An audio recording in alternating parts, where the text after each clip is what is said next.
अस्सलाम वालेकुम जी। हामिद अजीज़ चौधरी। नबी करीम सल्लल्लाहु अलैहि वसल्लम की एक हदीस का मफहूम ये है कि तुम्हें से अच्छा मोमिन वो है जो अपने घर या अपनी बीवी के हवाले से बेहतर है। बीवी के हवाले से बेहतर होने का मतलब ये है कि उसके जो हकूक़ हैं उसे दिए जाएं।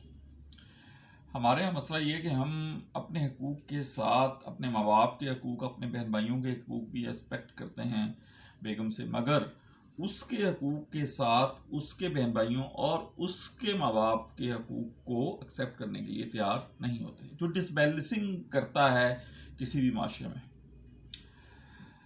बेहतर हमारे लिए यही है कि हम अपने बहन भाइयों के हकूक़ और अपने माँ बाप के हकूक़ के साथ साथ अपनी बेगम के हकूक़ और उसके बहन भाइयों और उसके माँ बाप के हकूक़ को भी तस्लीम करें। अल्लाह आपका हामी और नासिर हो। अल्लाह।